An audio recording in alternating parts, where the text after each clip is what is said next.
Live on our Dependency Facebook page and YouTube channel. Good morning, Natasha.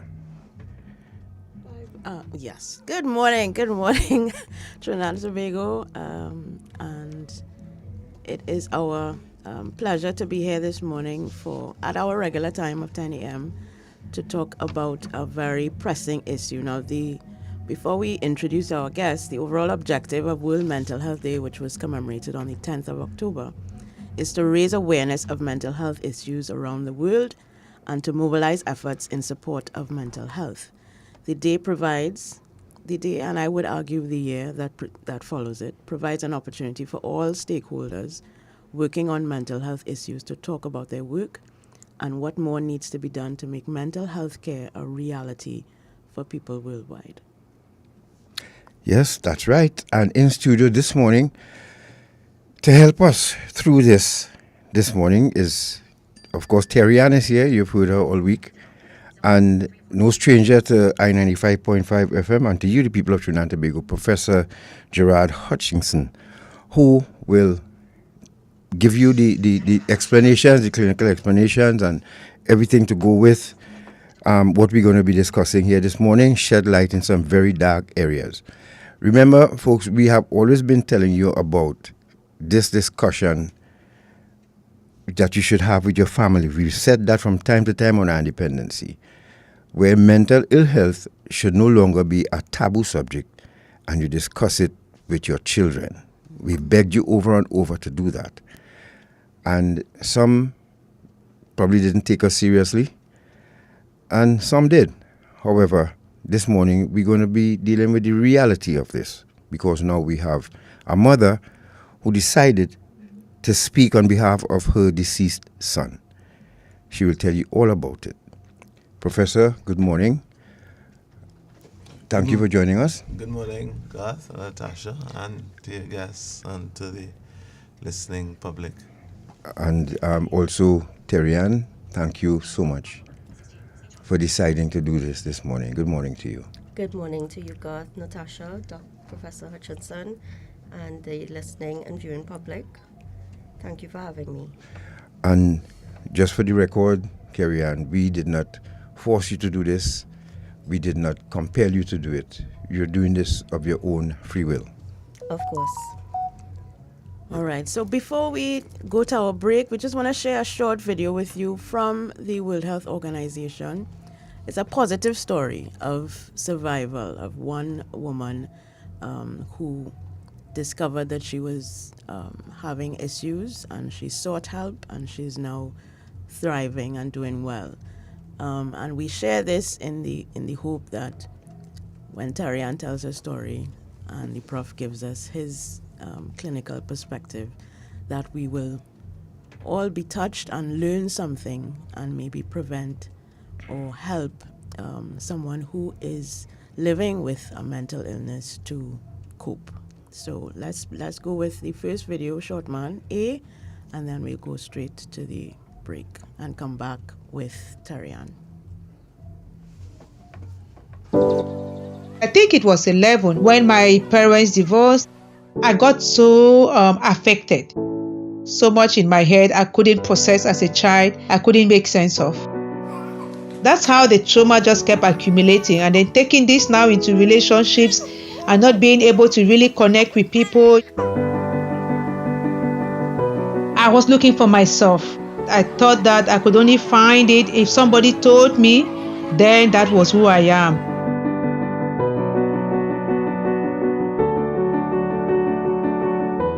I was in a dead-end marriage. It was a toxic marriage. It was an abusive one. I found out I was pregnant. I didn't want to be pregnant, and I was like, I'm not living anymore.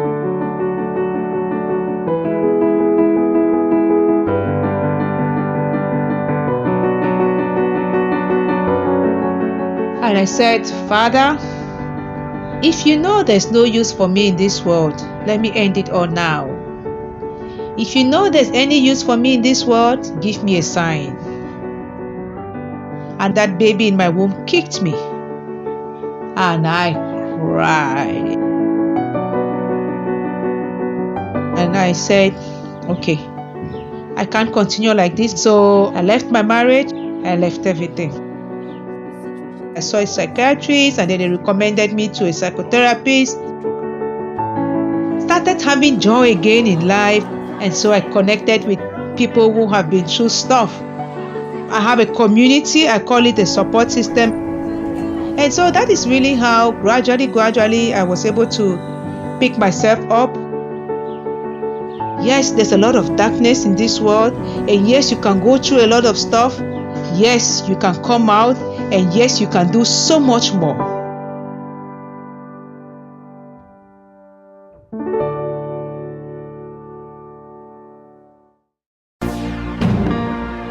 What if you can make a difference in the life of a child by simply taking one step? This November, let's shine once more at Guardian Group's Shine Charity 5K and 10K Walk and Run. And together, we can help secure hope for children most in need. Join us on Saturday, 26 November, Nelson Mandela Park. Race time, 4:25 p.m. Register now at www.runtoshine.com. And together, let's shine. Guardian Group. Live easy. Listen now, I've noticed something about them new people and them up the road there. Where's that? Girl, the man that he passing up and down in front of here with a set of woman. I really noticed some woman living there, you know. And they can't even say as much as good morning. Well, listen now, I wonder if it's human trafficking. You think it's that? So, how can you spot and identify perpetrators and victims of trafficking?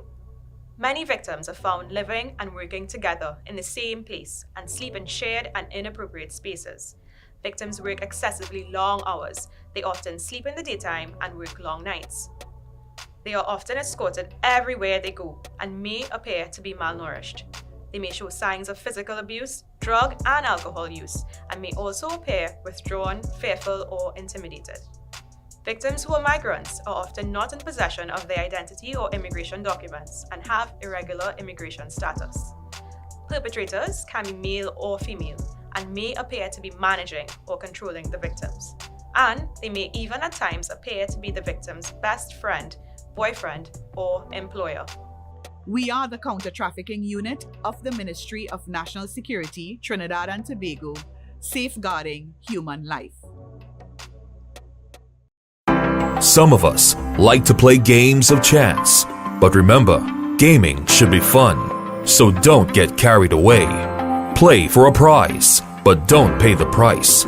Play for fun, but never for keeps. Play smart, but never play all. Winning isn't everything. If you or someone you know needs help, call our gambling addiction hotlines. Rebirth House 24-hour hotline 466-3146 or Serenity Place Empowerment Center for Women 794-7980. An initiative of NLCB and Eye on Dependency.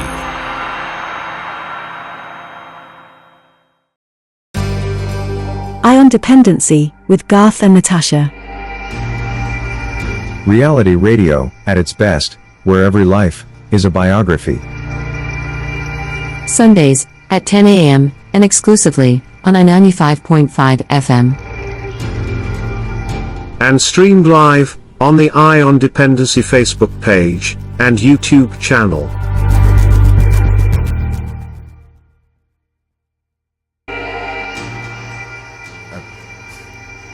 Thank you for staying with us. This is Eye on Dependency, back at our regular time of 10 a.m. Welcome to all of you tuned in on I-95.5 and on our live streams on Facebook and YouTube.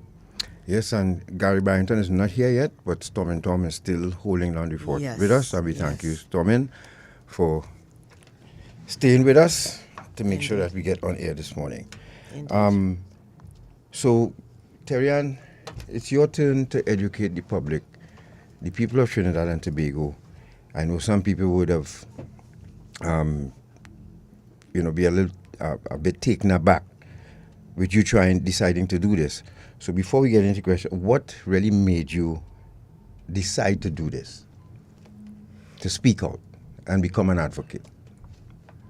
Okay, based on what has happened to my son and the fact that he took his life, And the fact that we were unaware of the mental illness that existed in the family previous to him being diagnosed by a psychiatrist, I believe that there was not enough information available to us, nor was there any kind of, I would say, group support that we could go to, and you have different parents coming together and speaking and letting us know, okay, look out for this, look out for that. And I felt compelled when he died that I needed to do something in his honor. I just wanted to make sure that this child's death was not in vain and that something can come out of it in his honor. That's why I'm doing it. All right. Well, let's start from the beginning. Tell us a little bit about your family and the circumstances into which Brandon came into the world.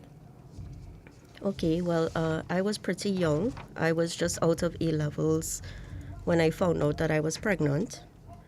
And his dad and I decided to get married and proceed to start a family. I would say that our both family backgrounds were very stable, very strong. We didn't have need or want for anything. They were very supportive of us with regards to having this child so young, and with my ex-husband having to be at university, they were very supportive in terms of financially and also to give us support with taking care of Brandon. Right. So I would say that we had a very strong family support with regards to having this child so early. All right. And what kind of child was he? He was born into a very stable and loving environment with young parents nonetheless. But what kind of child was he in his early years, in his childhood? And as a teenager, as he grew into teenagehood, did you notice anything in any period, at any period, anything that you may have reflected on after he passed that was unusual? Because we had limited experience with raising a child, I would say I remember always telling people that Brandon was the perfect child. He was so obedient. You know how toddlers would normally get themselves into mischief, yes, and you'll have to give them a little tap and say, no, don't do that. I think there was only one time that I ever had to tell Brandon, don't do something. He was so obedient, he was disciplined even at a very young age, which to me should have been something that was odd. But I just thought that he was just the perfect child. Because, I mean, we came from a religious family, both sides, where we have pastors on both sides. We grew up in church, so I just tell myself, well, I pray real plenty for this child. So he's like a perfect individual, you know. Growing up, the only thing that I noticed and we felt a little challenged with was the fact that it was very difficult for him to make friends at school and stuff. He would more keep to himself. Okay. He was so I just told myself maybe he's an introvert. Introvert, right. I didn't look at it as anything bad. On his first day of school, no crying, nothing. Is as though he just wanted to show us that he was a strong little boy. You know, in his teenage years, when he passed for Trinity College in Mocha, and he started to go to that school, I saw a little change in terms of course, you know, he's hitting puberty. So I just told myself everything was normal. But what I forgot, and of course what was in the ad is that Brandon had these imaginary friends growing up. 2 of them stayed with him, I guess, until he reached about 5, which was Shiloh and Koto Koto. I do not know where he got these names from because we never said those names ever. But he was so involved with these imaginary friends, like he would have conversations with them. If I'm giving him food, sometimes he wanted to give them food too. I just thought it was normal because, you know, growing up, you're watching television and you see these children in America and they have their imaginary friends and, you know, they have their little tea set and different things like that and you would engage them. So I thought it was normal. Only after he got ill, he messaged me a day and he said, Mommy, you know something? I used to be seeing people and things from as young as 5 or 6 years old. And I just thought it was normal. And I said, well, why didn't you tell me something? He said, well, Mommy, I just thought it was normal. And I thought, well, I didn't want to get you all worried. That's something, too, that was only after, in retrospect, when I read up about mental illness and the signs to look out for. One of them is extreme guilt or extreme feelings about something. So he would be so conscious that he don't want to get his father or me or the family worried, that he would hold back things inside and not tell us what he was feeling. Wow. So, I mean, for any other parent, I think your child having imaginary friends, to me, when I heard it, it sounds normal. It sounds like something a child might do. But, Professor, I don't know if you want to weigh in here on that issue, because to me, to the lay person, it would having imaginary friends may not seem like a sign of any ill health. Certainly, I think in general, for children, it is quite normal for them to have imaginary friends. I think the in terms of context, though, I think as Terri-Ann is saying, I think the flip side of that was that his limited ability to make friends in the real social world context. Mm-hmm. So I think that's where the difficulty might be. Right. So you can have imaginary friends, but you should also be having be developing the capacity to make friends socially. And I think with Brandon and with children who have that kind of predisposition, I think that is where the issue is. So what tends to happen is that as a child grows older, the imaginary friends get replaced by the social friends. Mm. But in Brandon's case, even up to the time we saw him, he continued to have these imaginary friends that he would have conversations with and would, in some instances, he felt they were almost, directing his life. They would tell him what to do or what not to do, tell him what to say. And, of course, at that point, as a young adult, it would definitely suggest some kind of underlying mental health problem. No, Professor, to a parent listening to you right now, or family, and some of us find that cute. Oh, you're playing with your little friend. That should they be concerned, really? I don't know if you asked this question when I was out of the studio, but as a parent, if I pass by my child's room and I hear my child talking and laughing, and when I open the door, I see nobody but my child inside, and he running around the bed and diving over, and should I be concerned? Well, I mean, there should always be some level of concern. As I said, particularly with, and I don't remember with Brandon if at that point he had any siblings, particularly with only children. If you're by yourself, you find that as part of that development process, you do have imaginary friends, sometimes imaginary brothers and sisters, to kind of make up for that sense of, in inverted commas, isolation you might feel, because of course your parents are adults, and unless you have other children in your environment, it can be a useful ploy to kind of generate this social experience in an imaginary way. And an imaginary play is a part of, like I said, children's development. But having said that, it should be something you monitor and engage the child with, so that you kind of are able to keep a sense of how it's developing, because again, the idea is as they grow older and they make friends at school and have social activities, the significance of these imaginary friends should become less and less and eventually disappear. Right. If you're just joining us, you're listening to Eye on Dependency.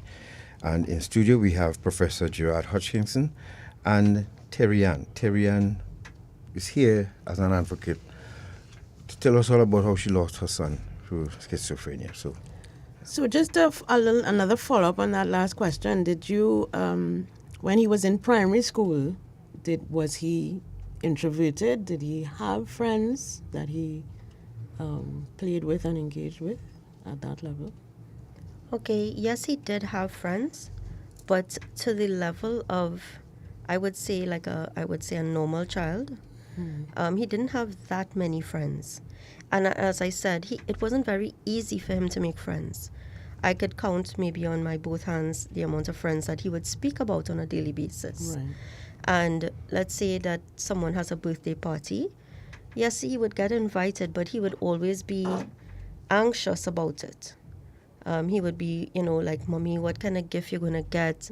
He would be worried about what the perception would be if he brings a certain gift, if they're going to make fun of him.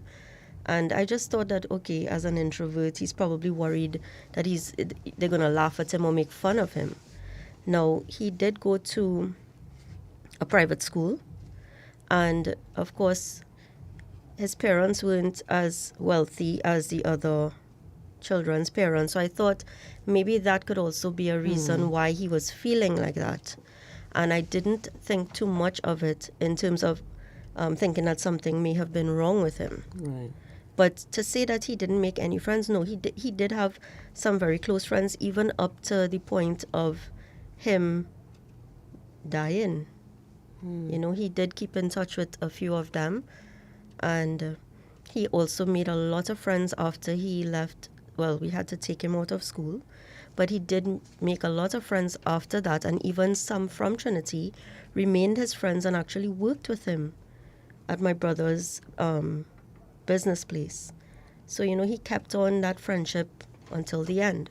Right. And so when he transitioned to secondary school now, he, as you mentioned, he had trouble making friends, but he did have a few that he could rely on. Were there any incidents at school that prompted you, or what was that incident or moment that prompted you to seek, to take him to a physician? Or when did you know that something was wrong? Okay, so the first thing that we heard from him, now Brandon was very open and honest with us, right? So any little thing he will come and say, Mommy, this is so, and this is, the first time was around Christmas time 2014 when he was home with us, and apparently he didn't sleep all night. He was playing game, PS4 or 5, can't remember. And he came and he told me he was hearing stuff. Sorry, he was seeing things moving. So I said, what you mean you're seeing things moving? He said, Mommy, I seen the wall moving. I seen the door moving. And I said, well, describe it to me. And of course, when he described it, I said, hold on. Did you sleep last night? He said, no, Mommy, I was playing game whole night. I said, well, that's why you seen those things, But it persisted. We ended up taking him to, his dad took him to a general practitioner who is very familiar with the family. And he said that he believes that it's acute psychosis, and he gave him Risperdal to take. And he said after a couple weeks, if it persists, we need to take him to a psychiatrist, right? During this time, Brandon went back to school, and there was a day the dean called both his father and me and said we need to come to the school immediately. Wait, before, just stick up in there. The GP diagnosed acute psychosis. Did he mention what might have brought it on? No. He said it could be a number of things. He didn't, you see, all this time you have to remember, we didn't know that it existed in the family. Right. So there was nothing to base it on to say, well, this one have schizophrenia, so you have to look out and maybe this is a sign of it coming on. So the doctor was just saying he believes it's acute psychosis. He didn't give a reason for why it may be happening. But of course, his father and I, even Brandon, he loves to go on the internet and read up on these things, right? So we all did it, and we decided, well, it could be a number of things. And we just left it like that, hoping that it would go away. Yeah. Right? Yeah. And with the medication, were you concerned at all that your teenage son was being prescribed this Of course, medication? I was against it. I could say that no. I was on the side of religion. I said we have to pray it out of him. Oh, Lord. And I believe a lot of people go through that. Yeah. Being on TikTok, I saw the comments and people telling me to pray and that we should, and that it was a demon. Of course, at the time, I thought so too. Now, of course, all of this is with me not knowing that there was a family history. Right. Or we weren't aware of these things. So we weren't sure what was happening. We just thought, well, maybe it could be that. And I would tell you that I did get upset with him having to take medication, because in my mind, the medication might make him worse. And the physician didn't explain to you what, may have the side effects and the potential harm that could be caused? He may have done that. And we also went online and and Googled I the see hell out all of the it. side effects and say, oh my goodness, what's going to happen here to this child? Yeah. And I will tell you something. My father, who's a very quiet, humble man, he put me to sit down in the kitchen one day and he said, this was when Brandon was upstairs, we were by my parents. He said, Terri-Ann, I need you to understand something. What Brandon is going through, you may not understand, but the child needs to take medication. So I listened to him and I said, I tell myself, okay, Tarian, let the child take the medication, right?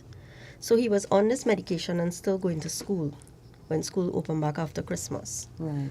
All right, stick up in. I want the prof to come in now and discuss the approach. I think she it sounds as if she took the right approach, taking him to see a physician at the onset of what appeared to be, some serious psychosis or hallucinations. But as far as the diagnosis and the treatment, how does that? What are your opinions on that? Well, I think for most families experiencing that kind of what for them, of course, would be bizarre and almost impossible to contemplate. And of course, particularly for a relatively young child, is a very difficult thing to come to grips with. So it is always a challenge. And of course, part of you would always want to believe that it goes away, or that it will go away, or that maybe it's some stress the child is going through, so it's something temporary. Or as Terri-Ann says, you might think it's something religious or something spiritual. But I think the going back to God's point earlier about monitoring a child and looking for things that might not be considered normal, I think it is always useful to seek help.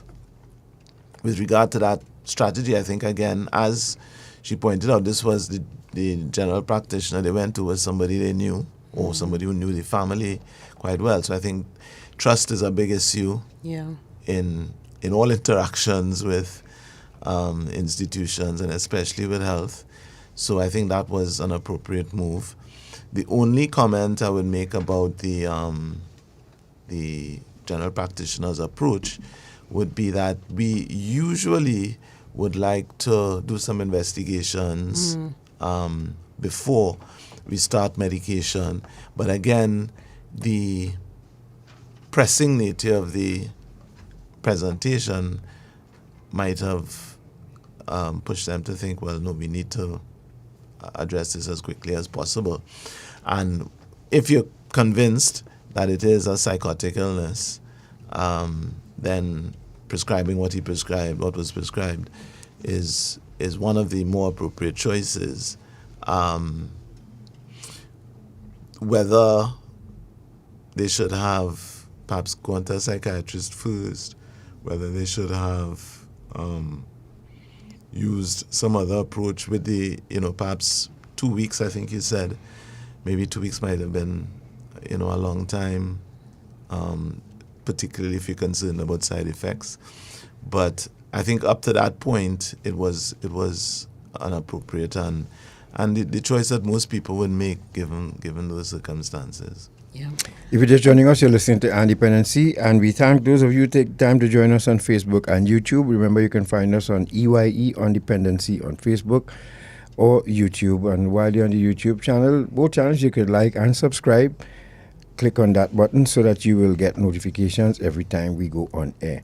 And we in studio, we have Professor Gerard Hutchinson and Terri-Ann, who decided to speak with you this morning as a parent who lost a child because of schizophrenia. And right. So Tarian was just about to describe, like, to explain what happened at school. It was a kind of dramatic incident. You mentioned, you started saying that yourself and Brandon's dad were called to the school for something. Yes. So he went back out to school, taking the medication that the general practitioner would have given him. We didn't notice any major side effects except that he was a bit slow. He was a bit like, he was sedated. I wouldn't say groggy because he was able to go to school. So we got a call from the dean, both of us, and they asked us to come immediately. The job that I had, the job that his dad has, both very demanding. So we asked what was the nature of the issue and why we needed to come right away. We were both unable to leave right away and reach to the school right away, so we asked his uncle to go pick him up. When he got there, he called both of us and he was like, nah, you all need to come. You won't believe what it has happened. And it was because he, Brandon, was at the top of, I believe, the 3rd floor, standing on the banister and telling people that he could fly. We couldn't understand it. We could not understand it. He himself could not explain what was happening. He was very agitated when we got there. He was just walking up and down, pacing. It's as if it was a different person. And at that point, I think we started to get very scared, worried. We felt like we had no control over what was happening to him. We couldn't help him. We just didn't know what to do. And that was the point at when we decided that he needed to see a psychiatrist. Wow, that must have been very traumatizing, not only for you, for him, for the fellow students, the teachers. How did the school itself respond to that incident with you? They were very supportive. They wanted us to keep in touch with them, and of course, his dad was a past student, so they all knew him. Well, the older teachers would have known him, and they kept in touch with him to make sure that whatever was going on with Brandon, that they were kept in the loop, and they told us that if we needed any support, they're there to help us, and that he could return to school whenever he's ready. So that was what happened in that instance, and then we took him to the psychiatrist.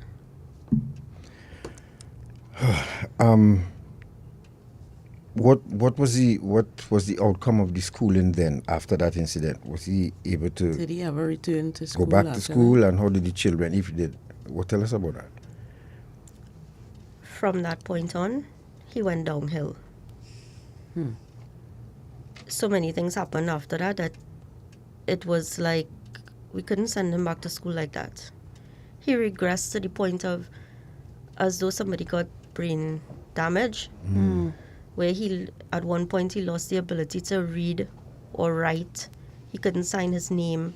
It went that far. So even though he was quite intelligent, at that point when he started to go downhill, we had to wait. So we, to me, you're never too old to learn. And I kept telling him that. Because, of course, in the back of his mind, he was worried, Mommy, I'm not going to finish school, and what people will say. And then when exams come around, he was worried about all those things. And I told him, listen, you're never too old to learn. Because at the time, I was still doing ACCA. So I said, look at Mommy old. Mommy's still doing this. So you could do it too. Don't worry. Just focus on getting better. His dad would have encouraged him a lot with that as well. Just focus. We followed what the doctors are saying to do. You take the medication. We're going to try and see what, of course, is a trial. So you take this combination of medication and see if it works, how you feel, and we move forward from there. Folks, here's what we're going to do. We have a short video of Terri-Ann to play before we take this break. She's speaking about one of the posts that she put up recently. We also have a graph to show you about predisposition and how it jumps from one member of the family to the next. We'll do our best to describe it to you, those of you listening on radio. And before we close, I want to show you all another thing that we discussed, the vape instruments that are available in a gas station right now. Array of colors, very pretty, very attractive. And you heard when we had the Ministry of Health what they spoke with, what they referred to with that vaping. But it's still readily available to the public. We just want to bring that to your attention. So let's go to that video. That's B, Shortman video B. And then we'll take a break and we'll return right here with Terri-Ann. You're listening to Eye on Dependency right here on I-95.5, live on the Eye on Dependency Facebook page and YouTube channel. Hey guys, good night. So I just wanted to share something with you that I remembered about Brandon and the signs that he may have displayed when he started to get symptoms of schizophrenia. He was always a very quiet child. However, he liked going to places and stuff with me. It was always some road trip or something, right? But when he started to get sick, he suddenly wanted to be alone. He didn't used to want to leave his room.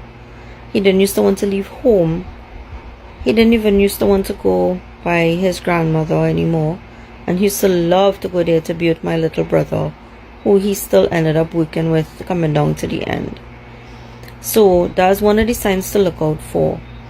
You see, like, okay, like let's say your child is into sports, like they like football, and then suddenly they say they don't like football, and they start to behave a little reclusive. You should try to question them and see what's going on, because sometimes they themselves do not understand what's happening. Brandon told me that he was hearing voices for a little while, but he didn't know what it was. He didn't know what was going on, so he didn't say anything because he didn't want to get us worried. So it is important for you to notice little signs and you know, just check up on them, especially if you've had a history of mental illness in the family. As a parent, it is very easy for you to be in denial and say, well, no, this can't happen to my child, and you would, you know, pretend like, no, this is not happening. Don't wait for it to get too bad, to the point of them becoming violent or start to self-harm and stuff. Take them to a doctor that you trust. If you have a family doctor that you trust, even if it's a general practitioner, take them to the doctor. The doctor will recommend either for them to go and see a psychiatrist, or they might treat them initially for psychosis or something like that. Right? So you all have a good night. Stay blessed. We go to the break short, man. Sorry. Thank you for...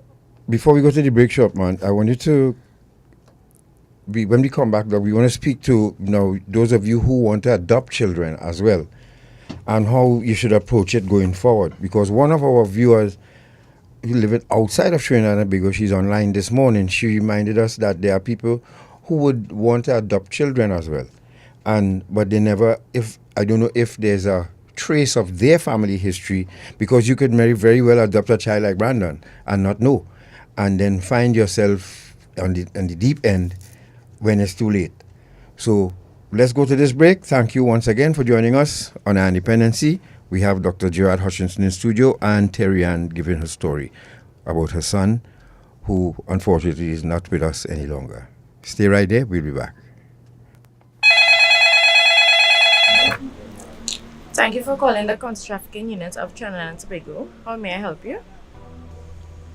The Trinidad and Tobago's counter-trafficking unit, also called the CTU, was established through an Act of Parliament, the Trafficking in Persons Act, Chapter 1210, or the TIPS Act. We are a specialized, multidimensional, civilian-led agency under the Ministry of National Security, responsible for the daily operations of the counter-trafficking response of the government of Trinidad and Tobago. We implement government policies developed by the National Task Force Against Trafficking in Persons, effective identification of victims and witnesses, prevention of trafficking, protection and prosecution, all through effective partnerships. We also operate a toll-free anonymous hotline 800-4288 for CTU, where the public can report possible cases of human trafficking. We screen and interview persons to identify possible victims of trafficking. We refer identified victims to appropriate agencies for support and care. Specially trained, positively vetted police officers working in the CTU gather evidence, investigate, and prosecute human trafficking cases. In keeping with our public education mandate, we also deliver training to our many stakeholders and partners. We collaborate with local, regional, and international organizations, NGOs, churches, and faith-based organizations to educate and warn the public on how to recognize human trafficking. We are the counter-trafficking unit of the Ministry of National Security, Trinidad and Tobago, safeguarding human life.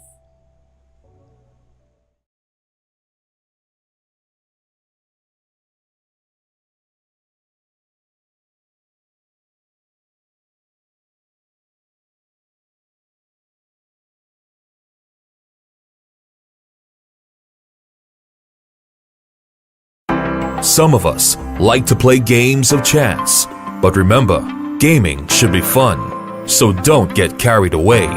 Play for a prize, but don't pay the price. Play for fun, but never for keeps.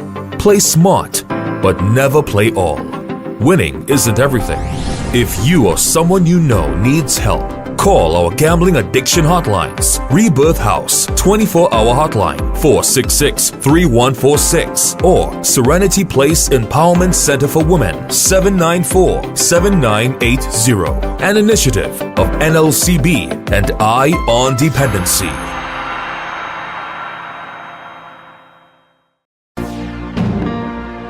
What if you can make a difference in the life of a child by simply taking one step? This November, let's shine once more at Guardian Group's Shine Charity 5K and 10K Walk and Run. And together, we can help secure hope for children most in need. Join us on Saturday, 26 November, Nelson Mandela Park. Race time, 4:25 p.m. Register now at www.runtoshine.com. And together, let's shine. Guardian Group. Live easy.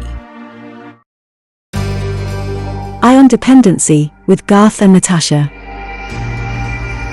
Reality radio, at its best, where every life is a biography. Sundays at 10 a.m. and exclusively on 95.5 FM. And streamed live on the Eye on Dependency Facebook page and YouTube channel.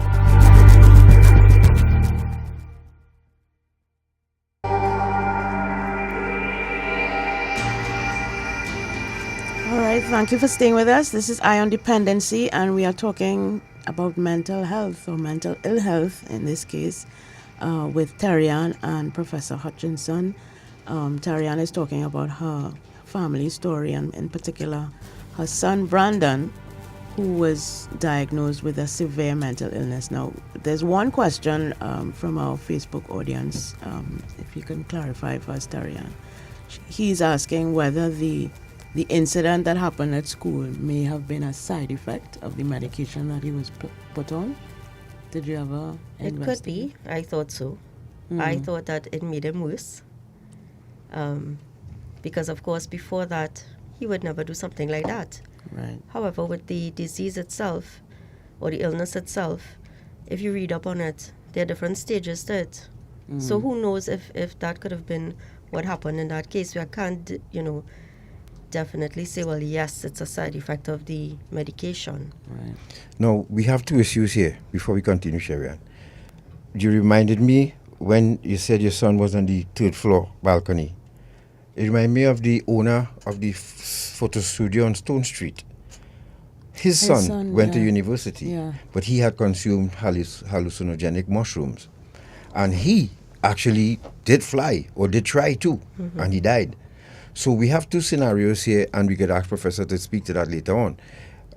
We could have the hereditary factor, or what else? Or drug induced. How can it be? How can we determine the two? Because if there's no history in the family, and someone still suffers psychotic episode from consuming a drug, because it's happening right now with simple thing as somebody taking their first pull of marijuana or alcohol, right? So, but how did you learn about the history of mental illness in your family, Terri-Ann?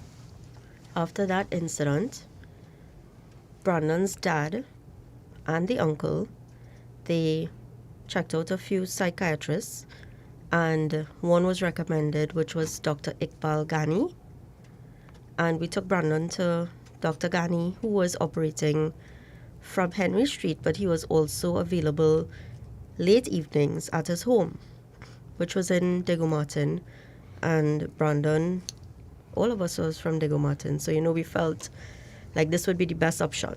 So after school, after work, we decided to take Brandon to Dr. Ghani. When we got there, he heard the name Gunpat, and he literally started calling out names from the family, who he said he was the doctor for these people.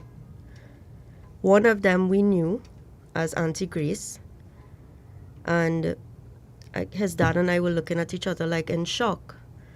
While we knew that Auntie Grace, she was living in front of the house that Brandon, his dad, and I were living in, we knew she had some strange behavior, but we didn't know what it was.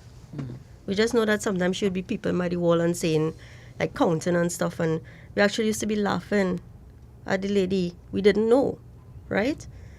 He started to call out names. He even called one of the immediate family members' names. And as I said, we were in shock. We really didn't know before that. So that is when we realized, okay, this is actually existing in this family. We also know of one of the family members on that side. The reason that we weren't so privy to the information is because the grandfather had died some years earlier, and Brandon's dad did not grow up with his father being present. So even though the family was still in the area, it's not like we would be privy to that kind of information, except to observe, So they weren't very close to the family to, I guess, share that information back and forth. But through that visit to that doctor, and we got the information, and then, we started to question ourselves and the people around us, like, okay, so then what is going on? We also learned from the uncle that one of their cousins on that side had already died by suicide. And it was apparently very horrific. And it was because of the same thing, these voices that they keep hearing. That is a constant noise in the air all the time. Who could live with that? And I don't know if that person who did that was treated. We don't have that information. We don't know if he was ever treated, because he was an adult. He was a young adult, but we don't know if he was actually taking medication or anything like that. I guess you were fortunate in the sense that you happened to go to this doctor at this time to get this information, because otherwise you probably would not have known. No, we would not have known. And then, of course, I would have gone down the path of, it's a spiritual thing. Yeah. Because a number of things happened. I don't know if I discussed it with you previously. A number of things happened just before all of these things happened. So I started to think maybe it could be that. Maybe it could be this game that they was playing in school. This Charlie game is some spiritual thing like a Ouija board. And I just tell myself, okay, well, that make the child trip off. Yeah. You know what I mean? So... Now, I've heard about these Ouija board games too, And I don't know how true it is, but they say some of them can actually invoke this kind of, evil demons to enter your home and all these different things. I've never been interested in a Ouija board, so I would know. Gary, just go back. Looking at a comment here, and the person asked the question at the right time about genes. And, right. But doesn't the gene have to be present in both sides of the family for it to show up in the offspring? This is a good time to put up that graph shot, man. The predisposition image. Good question, Alison. And we're going to put up that image now for you all to see and explain to you how it works. Right. So this is so- where we call on the professor to, Yes, to explain to us how does predisposition factor into Right. the onset of mental illness. it's called predisposition. So image C, short man, C. please put that up, and we will explain it to you so you can. I use this too in my presentations when I'm doing lectures as well, to get people to understand that you can have, let's say, 3 children, 4 children in your family, and it will skip everybody and hit one of them, or maybe even 2, because remember we had 2 sisters here whose 2 brothers ended up on the streets. They're both vagrants from using substances. And I mean, I'm talking about hardcore vagrants. Well, one, they managed to rescue. Short man, please put up the image. They managed to rescue one. He went to St. Anne's, and then he, that's image C. And he since, give him a shave and cleaned up, cut his hair. And so far he's Colorado emergency room seeing more marijuana patients, and they want you to know the harm and symptoms related to pot. Video, That's the- it's an image. It's label C. Episode 42, predisposition. Right, there we go. So this is the image, folks, that we ask. As you can see what it says on your screen, if you can see it. To those of you who are listening, we'll try to describe it for you. And remember, you can join us on Dependency on Facebook or YouTube. That's EYE on Dependency. Now this, as Garth mentioned, this is an image that he uses in his presentations about substance abuse and the fact that addiction can be hereditary, in that someone's propensity to abuse alcohol or drugs can be carried on to their children or grandchildren. Right. So what we have on the screen here, pictures of mother and father and children below. Now, they are color-coded so you could understand, and then we let Professor explain. So the father is color-coded in orange and blue, or green. Mother is color-coded in half orange, half green. And they both labeled as carriers. Father is a carrier, mother is a carrier. But then there's a child below that's unaffected, in total green, as you would see. Then the child who is a carrier, the carrier child. It's half and half as well. Right, half and half. And the affected child is totally in orange. Professor, can you explain this, please? Okay, so each individual carries 2 genes for any trait. One they get from their mother, one they get from their father. Right. And the expression of that gene would depend on which of the genes they got from their parents. So it's if you have an affected gene and an unaffected gene in the 2 parents, and one child will get the 2 unaffected genes. One child will get 1 affected gene and 1 unaffected gene, or 2 children could get that, and then another child could get both affected genes. So it's really a game of chance, because let's say you have 1 child and not 4. It could be any one of those 4 options. So the more children you have, however, the greater the chance that one of them will be affected. But in some instances, you have 1 child and that child happens to be the one that is affected.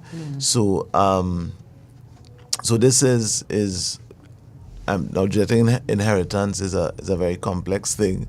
And of course, the genes that the parents have in turn are genes from their parents. And if you go back and across, you'll see that the presence of a particular characteristic in a family, and this is going back to the question the person asked about both, it having to be in both sides of the family.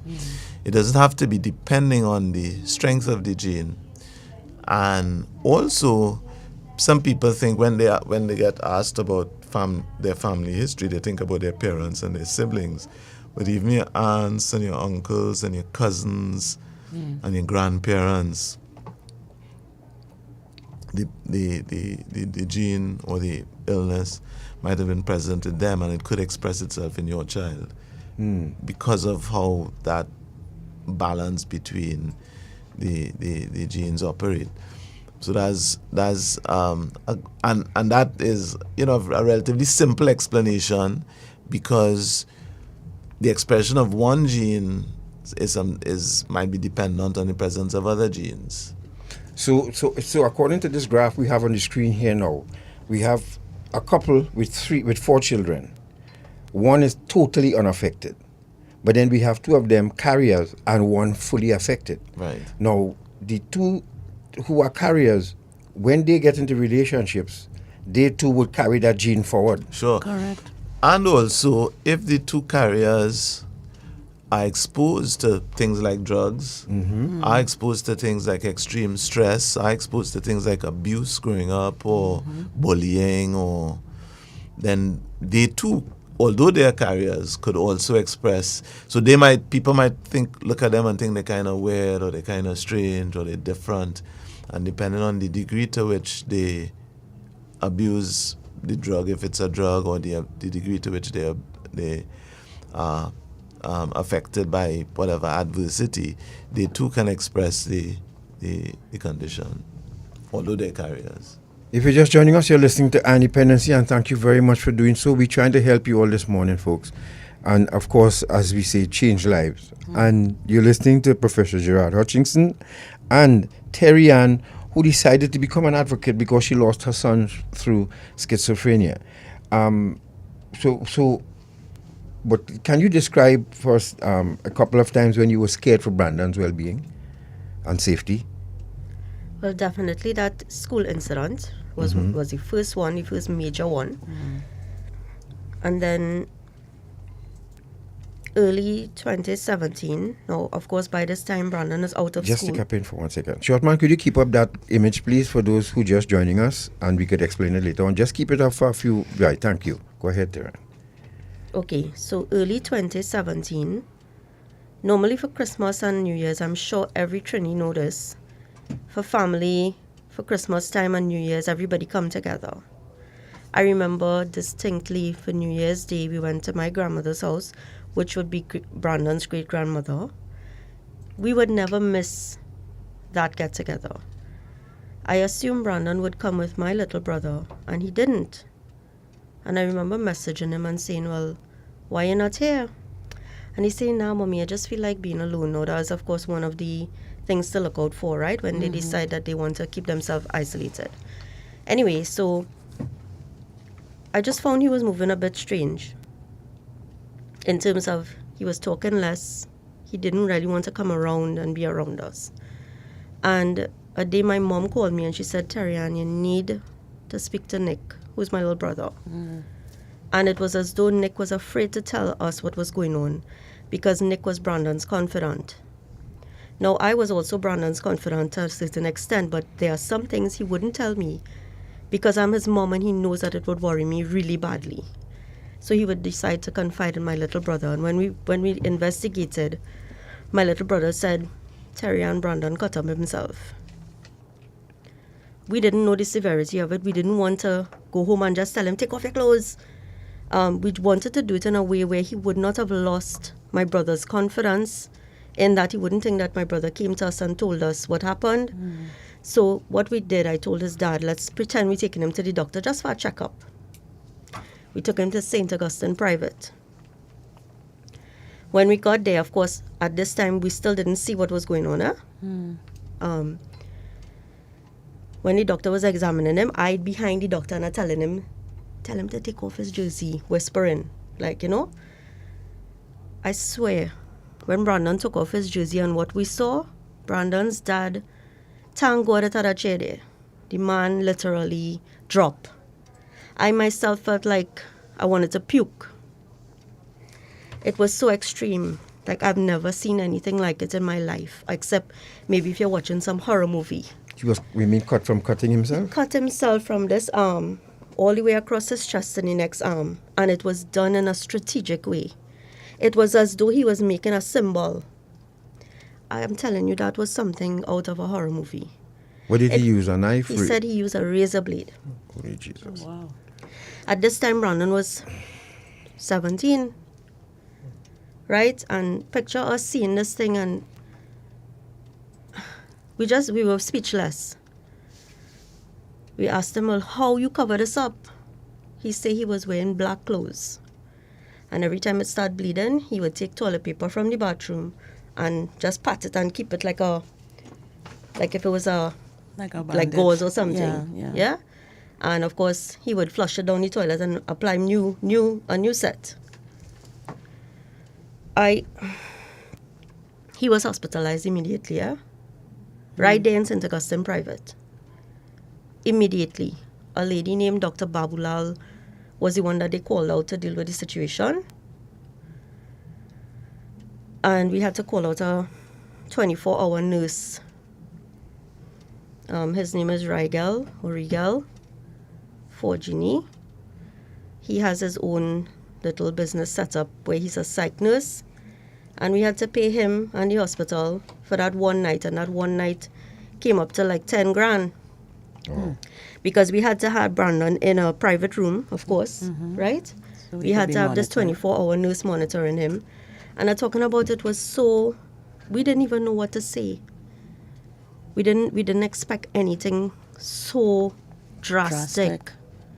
And at this point, he's already been diagnosed, he's already on medication, he's out of school, he's supposedly on the right track. Did you? Yeah.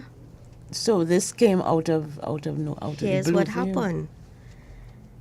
I am the type of person, I will dig him until he answer me.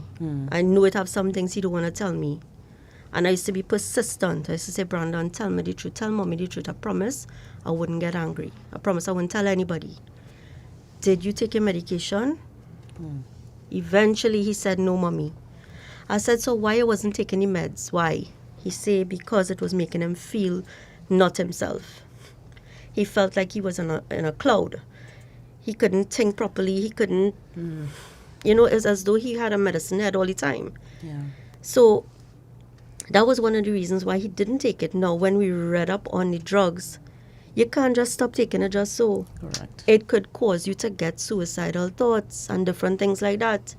Now, I asked him at that point, if it is he wanted to commit suicide, I said, you feeling to kill yourself? Plain out, eh? Because we had that kind of relationship. And he said, no, mommy, I just like the feeling I got when I cut myself. I said, what feeling is that? He said, I feel something. I felt something. I just wanted to feel something. Oh. Prof. If you're just joining us, you're listening to Dependency, of course, and another teaching moment for us here too as well in studio. We have Professor Gerard Hutchinson with us, sitting quietly listening, and of course Terri-Ann, the mom of Brandon, deceased, telling her story this morning. You can find us on Dependency Facebook page or YouTube channel, and those of you on I-95.5 FM, welcome. Professor, you wanted to ask? Yeah, is cutting one of the, or self-harm one of the symptoms of a disease like schizophrenia?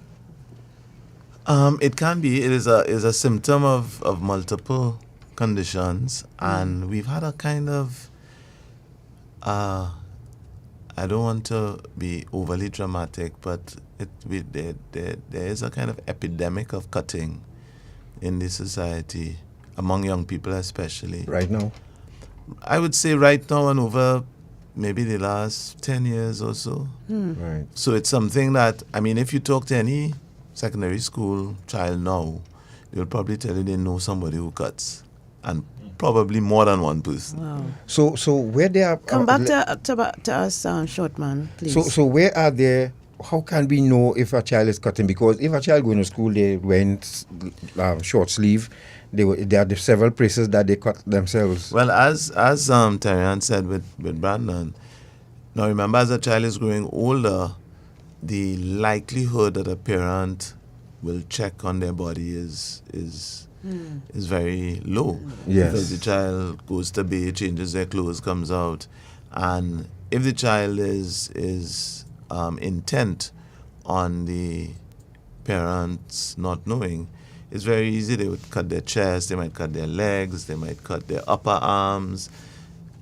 So unless you, as she insisted, unless you actually take off their clothes and see them, you wouldn't know. And what all of them say is exactly as Brandon said. They find it's a way. It's almost as if the physical pain of the cutting helps them deal with whatever emotional stress they're going through. Yeah. So they say they can't express what is happening in their minds, so the cutting is like an outlet. And in some, it becomes almost like an addiction. They cut almost compulsively. If you shout at them, they go into a quiet space. They usually have razor blades or other things tucked away and hidden. And they cut themselves and they come back and they say it makes them feel better. So, I mean, that's a whole topic. Yes, we've been trying to get at least two people who indulge in cutting, so that we can get them to explain to people why they do it and or what conditions at home or at school would cause them contribute. And for the most part, they're not suicidal in that they don't want to kill themselves. They just want to feel the pain of the cutting. Yeah. That's I'm trying to wrap my mind around that. The emotional pain is eased somewhat by the physical pain. Yeah. So is that akin to someone, an alcoholic, drinking to ease pain or to dull pain? It is. So it dulls the pain, and sometimes it's the pain itself. Sometimes they say seeing the blood makes them feel better. Wow. And depending again on the relationship, but I mean but I knew Terri-Ann had a good relationship with Brandon. Yeah. But they would usually confide in someone, and again, depending on how badly they want to conceal it, they would. You might see a child wearing long sleeve clothes all the time, right? And that should be a sign. You should always ask if they're cutting. Yeah. Adam, we'll get to that question. We have that question to ask Adam Gardner, so don't worry. But so, Terri-Ann, describing after being diagnosed, the healthcare system, how did that assist from the school authorities, the community, family, friends? In brief, could you tell us how, from one to the next, how did they support after, or not? Yes, the support that you got. Well, from the school's perspective, they really loved Brandon, and they knew his dad as well. So they were very supportive in terms of, they said it doesn't matter how long it takes, but whenever Brandon is ready to come back, he could come back, or he could do the exams, which of course would have been CSEC at the time. Mm-hmm. He would have been allowed to do the exam through the school, right? So in that perspective, yes, and they would keep in contact with Brandon's father to monitor, to find out how he's doing. In terms of family support, now this is also another reason why I joined TikTok to get this child's story out. Because of the stigma attached to mental illness, only our immediate family and maybe some close cousins and stuff would have known exactly what happened to Brandon. And it's because with this, you can't tell people this child mentally ill or he was diagnosed with a mental illness, because they could be like, oh my God, this child mad. And it's always a stigma attached to it, and I just want that to stop. How can we help other mentally ill people or children if we keep putting the stigma on them? We have to be able to open up and speak about it and help other people, help them to not feel afraid to say, you know what, my child was diagnosed with this. You know how hard it was for us when Brandon died, to tell people how he died? I had to lie and say the child was sick. I mean, yes, it's true he was sick, but how did he die? A lot of people only found out through this ad here that Natasha sent to me, and I posted it on Facebook. Why? Because of the stigma attached to mental illness. So in terms of family support, of course, those who knew, everybody was praying for Brandon. They were offering help. If he was at the hospital, they would want to go see him, give him a nice word, bring something for him to eat. We had that support. Everybody was tight-knit and trying to help this child. For the record, how old was he? He was 15 when everything started happening, and of course he died when he was 21. Right, so we'll get to that in a while. So we could go to the video. Yes, Terri-Ann on stigma. Yes, she talks a little bit about how not only the stigma, but also some of what she experienced after Brandon passed, and the fact that people would have ostracized her and stayed away, not knowing how to address her. And I think after we play that video, I'll ask the professor to speak on that a little bit, because it is difficult for persons who are encountering someone who has gone through this kind of trauma. What do you say? How do you offer the support that they need?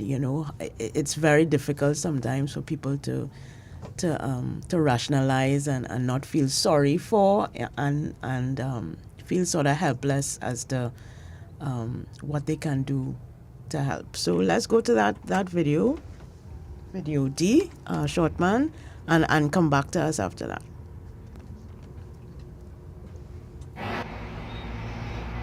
Hey guys, good night. So I just wanted to share something with you that I remembered about Brandon, and the signs that he may have displayed when he started to get symptoms of schizophrenia. He was always a very quiet child. However, he liked going to places and stuff with me. It was always some road trip or something, right? But when he started to get sick, he suddenly wanted to be alone. He didn't used to want to leave his room. He didn't used to want to leave home. He didn't even used to want to go by his grandmother anymore. And he used to love to go there to be with my little brother, who he still ended up working with coming down to the end. So that's one of the signs to look out for. You see, let's say your child is into sports, like they like football, and then suddenly they say they don't like football, and they start to behave a little reclusive. You should try to question them and see what's going on, because sometimes it's Sunday, guys. I hope you all took some time for yourselves this weekend.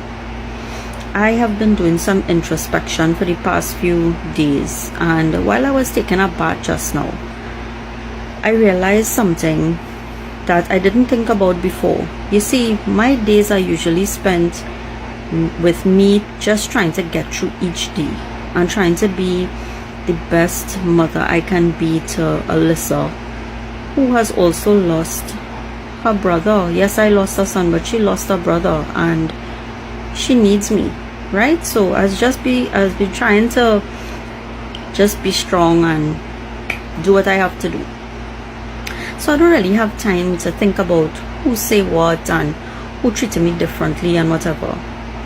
But I want to let you know something. If you are someone who has a mentally ill child, sibling, or somebody in your life, and or someone that committed suicide, be prepared to lose people in your life. I'm talking about friends, family members, people who used to talk to you before in work suddenly don't speak to you anymore. And it's really because it don't have much knowledge about these things that are in the open, and people are very hesitant about speaking to you. They don't know what to tell you. They don't know how to approach you. They don't know if you might burst into tears. And then there are people who are afraid of things like that. They are afraid because they wouldn't know what to do, how to console you. So they would choose to ignore, or just pass you straight, or just don't call you or message you, because basically they just really don't know what to say. One of my very best friends, he told me that after Brandon died, he really didn't know what to say to me. He was just being real. And one of my other really good friends also told me that it's because of the sadness. People don't want that kind of energy around them.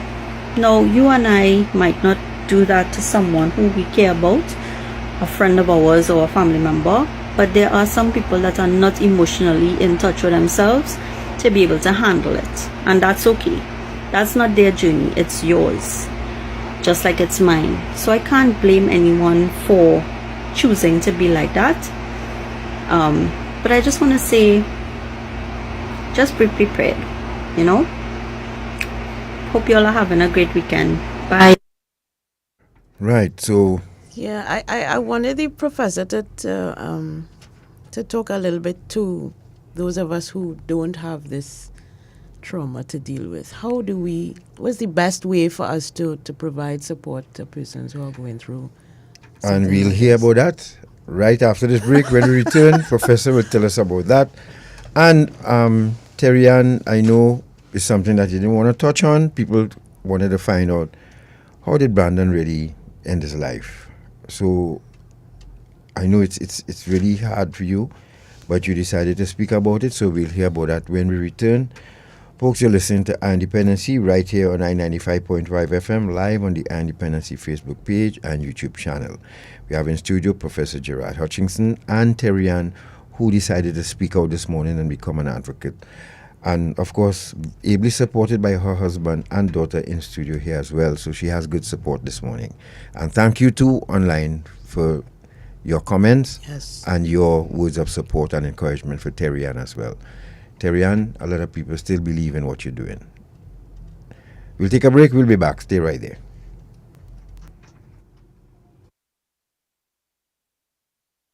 Some of us like to play games of chance, but remember, gaming should be fun, so don't get carried away.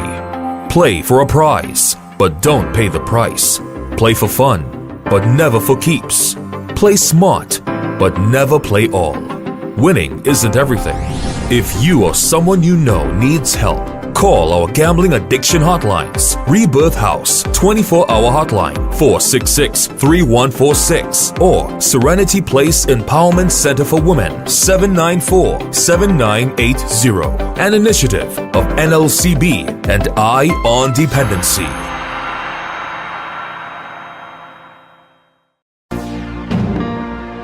What if you can make a difference in the life of a child by simply taking one step? This November, let's shine once more at Guardian Group's Shine Charity 5K and 10K Walk and Run. And together, we can help secure hope for children most in need. Join us on Saturday, 26 November, Nelson Mandela Park. Race time, 4:25 p.m. Register now at www.runtoshine.com. And together, let's shine. Guardian Group. Live easy.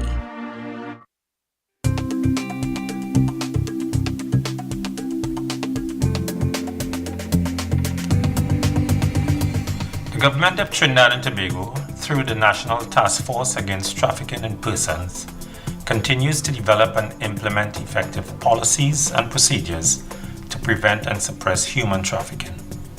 To date, the National Task Force has developed 2 national plans of action against the crime of trafficking in persons. Trinidad and Tobago adopts a 4-pronged approach in its response to human trafficking. 1. Effective identification of victims and witnesses. 2. Prevention of human trafficking. 3. Protection of victims and witnesses. And 4. Prosecution of suspected traffickers. In the Ministry of National Security, we established a specialized unit called the Counter-Trafficking Unit to lead and manage Trinidad and Tobago's response to human trafficking. The Counter-Trafficking Unit works closely with the Trinidad and Tobago Police Service, the Immigration Division, and international law enforcement agencies to aggressively and proactively investigate and prosecute suspected human traffickers. Human trafficking is a serious crime. Rest assured, the government of Trinidad and Tobago and its agencies remain committed in the fight against human trafficking and will respond with immediate effect when the need arises. We are the Counter-Trafficking Unit of the Ministry of National Security, Trinidad and Tobago, safeguarding human life. Ion Dependency with Garth and Natasha. Reality radio, at its best, where every life is a biography. Sundays at 10 a.m. and exclusively on 95.5 FM. And streamed live on the Eye on Dependency Facebook page and YouTube channel.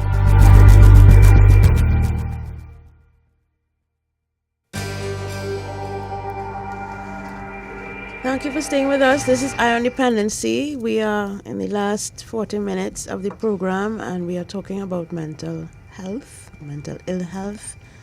with Terri-Ann and with Professor Hutchinson. Terri-Ann is talking about her son Brandon. And before we go to the Prof. Garth, Tarian, can you share with us what happened that day that Brandon took his life? I spoke to him the night before, like normal. He told me he was eating coconut bake that his grandmother made. I was on quarantine for COVID. At the time it was Delta. And of course you all know that was like a serious one of the variants. Variants. So I didn't see Brandon for about a month or more. And I spoke every day. We would speak, and he told me he was eating coconut bake, marmite, and the whole family was there. I don't know if they were going to a function or something, but his great aunt, cousins, aunt, everybody was there, and it was a full house. So he seemed to be happy. Tell him I love him and I miss him, the usual thing, and he would say, "Love you too, mommy, miss you too." And do you want me to tell you what happened to me during the night? Yes. Sure. All right. So during the night, I note that some people might say this is superstition, but me as a mother, and I experienced it myself, mother's intuition is spot on. In the night, Cal was asleep.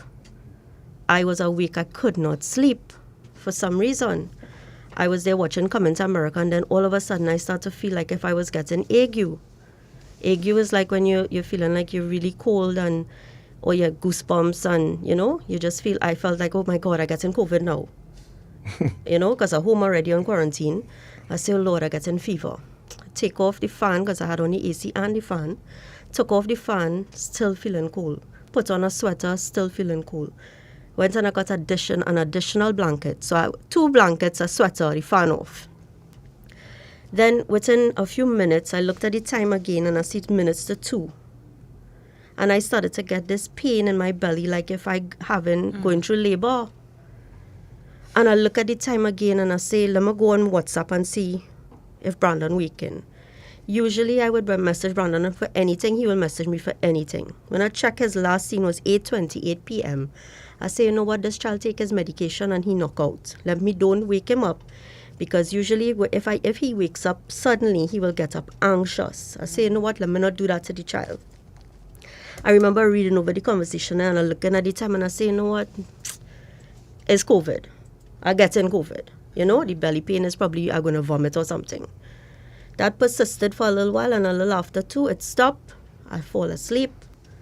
And I woke up to a phone call from his dad telling me that Brandon died via suicide. At first, I wasn't understanding what he was saying because all I was hearing in the background was people screaming. Remember, they had a full house. And I wasn't understanding, and he kept repeating it. And all I knew is I was on the floor bawling.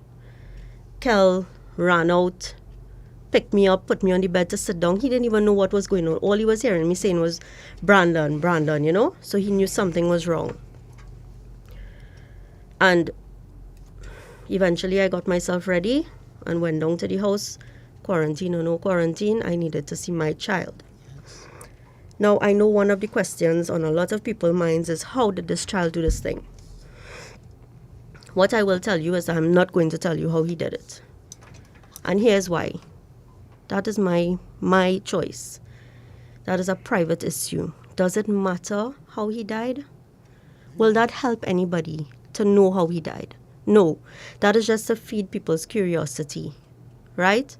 I am not going to disclose how this child did this thing. Here's one of the reasons why, one of the main reasons. Brandon was fixated on people who committed suicide. Let's say somebody cut their wrists. He was fixated. He would come home and say, Mommy, this person died by this way. Or let's say he found out about somebody who hanged himself. He would be fixated. Mommy, this person. And of course, he would make mention to people like Linkin Park's singer. We used to be avid Linkin Park listeners, right? Yes. So he would come home and say, Mommy, you know how he do this? He hung himself, And I would try to switch that convo because I know remember, when they have a psychotic mental illness, their view of reality is skewed.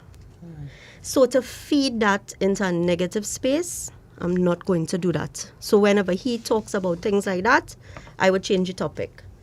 And for the people who are listening, some of you all might be mentally ill. Some of you all have children who are mentally ill or relatives mentally ill. Here's what. You don't feed that. You do not feed that curiosity to know how they died. You know why? Because they're going to become fixated on it. And they're going to want to know, ooh, that probably feels good. Maybe I should try it. No. So, to be very frank with you all, no, I'm not going to tell you how Brandon died. The fact is that he's already gone. I can't bring him back. So that is not important in the message that I'm trying to get across. So for those of you who are just joining us, you're listening to Dependency, of course, and we are speaking with Terri-Ann, who lost her son through suicide because of his condition. And we have Professor Gerard Hutchinson in studio here to guide us along with this journey. And you said something there, and I've listened to all mothers. And this on a side, it's a thing with a mother. This is why fathers, when we deal with fathers and with children of substance abuse, fathers are more blase. Well, he could go to jail if he want. I could kill him if I want to. But mothers tend to go the distance. Their son could be a vagrant. Most mothers we know will go to the ends of the earth. But something happens to a mother. A child could be in Port of Spain and they in San Fernando, and that child gets killed, and the mother somehow knows. You always hear mothers describe the feeling of getting a burning in the stomach, or I just wanted to put that out there because you're not the first mother, or maybe the fourth or fifth mother I hear speak to that something happened to him, and even though you weren't around him. Mm-hmm. So what was the immediate impact for you when you went to the house, saw him, and how did everybody react to your presence and to what they had themselves witnessed? Everybody was in shock. I think I was in the most shock because I didn't even, when I got to the house, I wasn't crying or anything, I looked like a zombie, I assume. And I remember Kel telling me, they're going to say you didn't really react. But hear what? I couldn't understand what happened. I just felt like I was in shock, basically. The reception I got, of course, it was by his dad and his dad's family. There wasn't much of a reception. That is understandable. I try my very best to be understanding of people.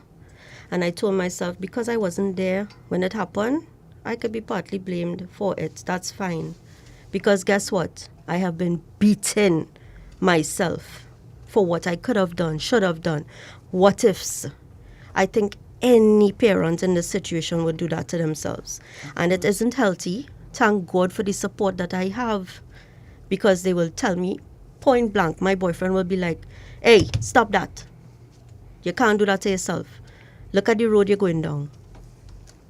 So in any situation like this, if you're watching a movie and somebody commits suicide, one person will try to blame the other. It's your fault. You do this and whatever. So I would say that at the house, I think I was too shocked to even take on how people were looking at me or what they were saying and whatever. I remember his grandmother, who he was very close to, that's his dad's mom. She was bawling. And she's saying, Brandon, oh God, why you didn't call your mother? First, they know that this child either called me or my brother Nick. When anything happened, Brandon will say, Mommy, I'm feeling suicidal. He will call and tell me that. And I would say, get ready. It don't matter where I was, in work, wherever. Get ready, I'm coming to take you to the hospital. This is the one time this child did not tell anybody how he was feeling. And I will live with that for the rest of my life. I have to live with that. I do not even know how. I tell you earlier, when this happened, I had to leave my house. I leave my boyfriend. Went down and lived by my mother and then for a year and 7 months. I couldn't face being home. And it didn't even happen by me. And that was because every morning when I open my eyes, I remember and I get a call. And I start to feel anxious and I feel like I cannot go through the day. I stayed by my parents. And I telling you, I don't even know how these people living in that house. It have to be their fate. It have to be their fate. Because these people will get up every day where this happen, and I commend them for that. I don't know how they do it. If it was that bad for me to not even be in my own house for that length of time, I cannot imagine how they feel. You know, this has affected us all very badly, because I'm telling you, one of the questions I got on TikTok was from a mother or a lady. I don't know if she was somebody who had a mentally ill child, but she asked me if Brandon was violent. And he wasn't the violent type. I know that there are some who have schizophrenia and they become violent, but Brandon was opposite to that. He was violent himself, if you want to call it that. He was self-harming. Whatever voices and stuff was compelling him to harm himself. So everybody around Brandon and who knew Brandon loved Brandon so much because he was such a wonderful, intelligent human being. He was literally an angel. And I'm not saying that because I'm his mother. I'm telling you, this is the consensus of everybody who worked with him, who was his grandparents, his, just people in the family, his friends. He was a wonderful human being. If you're just joining us, you're listening to Dependency, of course, and we speak on 95.5 FM, live on the Dependency Facebook page and YouTube channel. We have in studio Professor Gerard Hutchinson and Terri-Ann, who's telling her story about the loss of her son to schizophrenia. Now, Professor, are there families who are in denial? Because I know of a lot of families. I mean, I've met a few of them well, and their Brandons take different forms of doing. There was one mother I met who, a mother and father, who I thought that mother would have lost her mind. She was, I don't know how she have not done so yet, because his movement would be, sometimes she's sleeping and he would come and bang down the door at 2, 3 in the morning and wake up. And she has to now try and calm him down, which could take an hour, and she has to go to work. And this happens almost nightly. That could make a parent lose their mind. And people like that would go to work and try to be normal. So sometimes maybe when you encounter somebody on work who is very hostile and you don't know what they're going through at home. Are some families in denial about this condition? Well, it's always difficult to deal with somebody with a mental health problem, because it's not something you could see. It's only manifested in behavior. And as we was discussing before, that unpredictability, that inability to really know when they're going to do something that is unusual or dangerous or putting their own selves at risk is a major challenge. And you talk about that instance of a child banging down a door, making noise. We have instances of young people who might set their houses on fire while their parents are sleeping. So they can engage in some quite extreme behavior. So it as a means of coping, I think denial is an option that some people choose. Unfortunately, even in denial, eventually they'll have to confront it, because there will be some kind of behavior that will force them to have to deal with it. I mean, we have the instances where the police get involved because... And we've seen how that turned out sometimes. Exactly. They might go out into the neighborhood or go out into the street, start challenging people, start attacking people, attacking property. So there are all kinds of potential behaviors that would lead them to have at some point to confront it. And I think the issue for the parents is always, as Terri-Ann was saying, what do I do? How can I best deal with this? Because even with your best efforts, sometimes there seems to be no improvement, and you keep wondering, well, how is this going to end?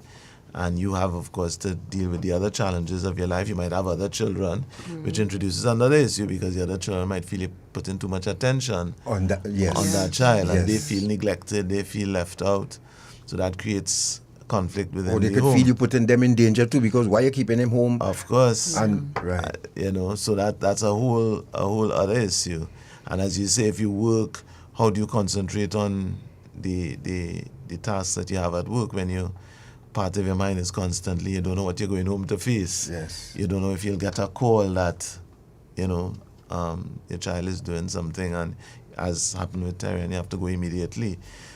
So it is a very, or can be a very stressful life, and it is something that we don't tend to appreciate what families go through in the context of their relatives having these conditions. And as we were saying initially as well, I don't know that families get enough support to help them manage. But it is quite a challenge. Tash, before we find out why, you know, what made Terri-Ann decide to go to social media, I just want to speak on behalf of the mental health worker here now. This has to be a calling. I mean, you maybe could train someone to work at a mental institution, but this has to be a calling, though, because Professor, because from what people are going through and from what we're hearing, it's not easy to deal with someone who is mentally. And then we have these homes now, some of them questionable, that parents who can't take it no longer will put their child or family member in a home, and these homes, some of them are not too kosher. Sure. Let me just use that language. Yeah, I mean, and again, it's a failure of the state to provide those kinds of facilities, even sometimes just for temporary, just to get a break. Yes. But we don't have those facilities in the public sector, and as again Terri-Ann pointed out, to go to a private hospital is extremely expensive. Right, Lord. So the homes do fill a need, but in filling that need, they too sometimes engage in practices that are abusive, and they make the conditions worse rather than better. Now, before you finish, before we go to Terri-Ann, adopting a child, what do you advise? How do you advise the authorities and the person who wants to adopt a child? How should they approach that?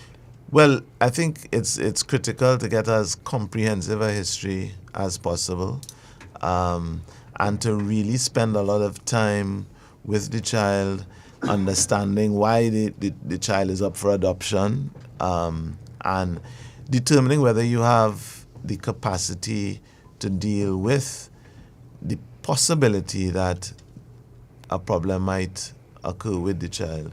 Many people, because they're desperate to have a child, view the process purely with an optimistic lens, but you have to be realistic, and you have to recognize that there is a likelihood that, you know, the child might have problems, and you have to be prepared to face them. But in terms of preparation, I think getting as comprehensive a history as possible, really spending time with the child before you finalize the adoption, getting to know their parents if that is possible, and preparing yourself for any eventuality. I think those would be the key things.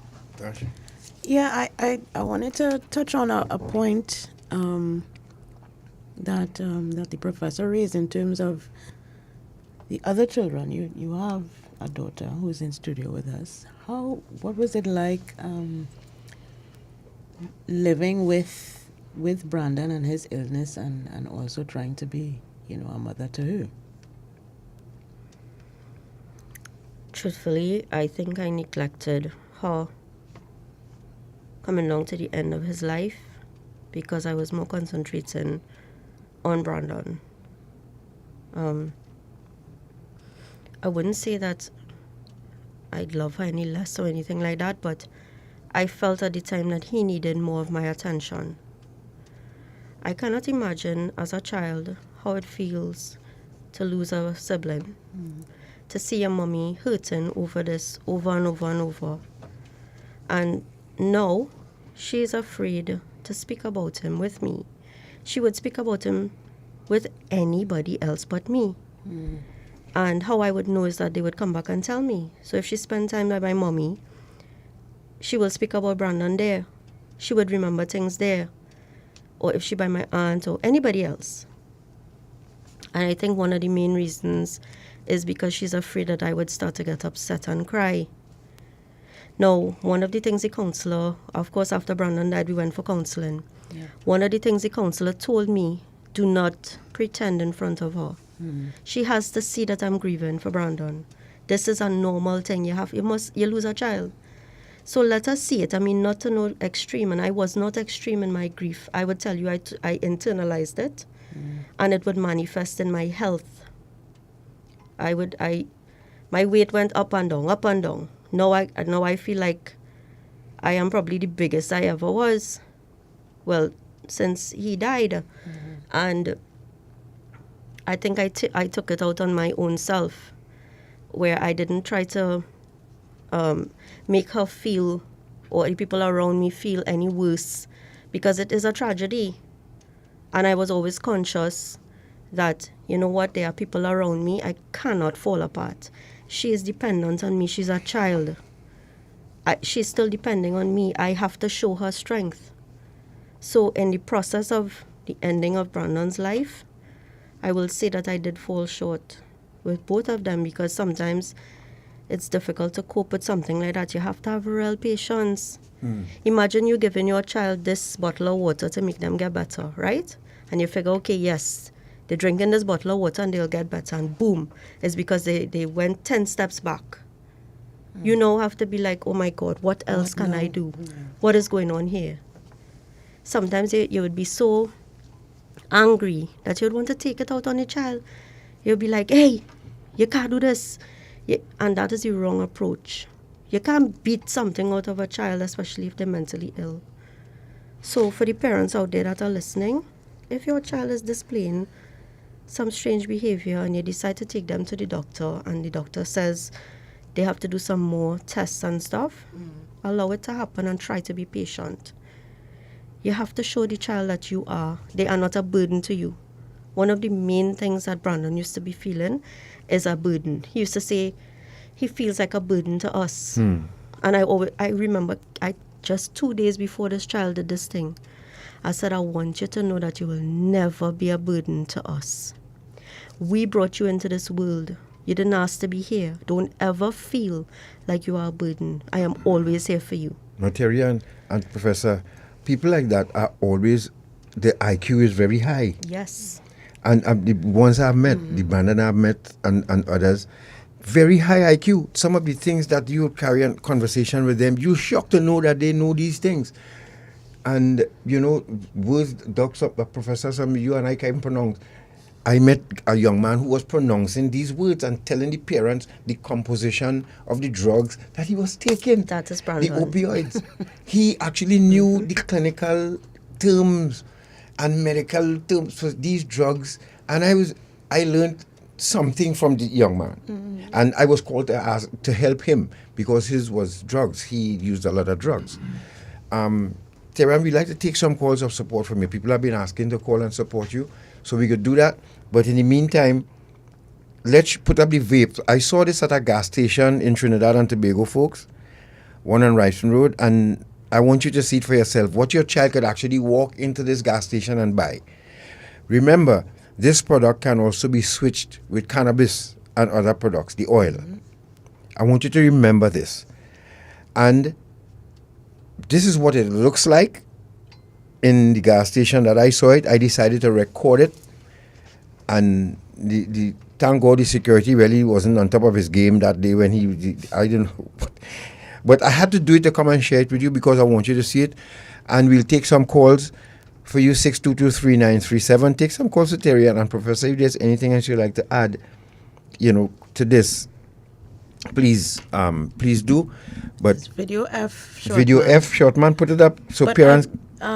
Before we do, I just wanted Tarian and the professor, if you like, how should you said in an earlier video that people often don't know what to say, what to say to you to offer support or comfort. What should we do? could you help us to guide us as to, what is the best way to provide support for somebody who is dealing with a traumatic event like this, whether it's a severe mental illness or suicide? For me, I just want people to just be normal with me. I remember when this happened a few months after, I posted on Facebook that all I want is some normalcy. I don't have to talk about Brandon's death all the time. I don't have, if you call me, I'm going to say, oh gosh, this happened. And I am not like that. I am sure people who know me know that I am not like that. I am the first person to make a joke, a real out-of-timing joke on top of that. Right? I am the first person to be in a family get-together and start a conga line. I might look stupid in the process, but that is the type of person I am, and I don't expect my friends or family members that if they talk to me that I have to speak about the loss all the time. Right? If you ask me, if you ask me a question, of course I'll answer. But I just crave normalcy. I just remember life has to go on. I am the one dealing with my grief, However I choose to deal with it, that's me. People might not like the fact that I'm opening up about what happened, but this is part of my process too. I made a promise to my son in his casket that this is what I would do. I would bring awareness to schizophrenia and try to help somebody in his honor. That don't mean that if you see me at work, if you decide you see me on WhatsApp or something, that you can message and say, yo, what's up? Give me a little joke. I would appreciate that so much. Let's go to the video short, man, please. Let's go to that video now of the vape instruments that are available readily over the counter. They put away the cigarettes because you're not seeing the cigarettes on display any longer at the gas station, but the vape instruments and the pens are still there. So parents, this is what it looks like, in case to those of you on YouTube and Facebook. And by the way, those of you on YouTube, this year we're celebrating 20 years of our independency, and we'll appreciate your support. We're trying to get to 2,000 subscribers to mark the milestone. So please remember to like and subscribe. Those of you on Facebook as well, please do, so we could get to that 20,000 we would like. But let's start with 2, right, to mark the 20 years of our independency. Shortman, let's go to the video, please. And then we'll take the calls for Terri-Ann at 622-3937. Right. So it's video F, the video last F. one I put in.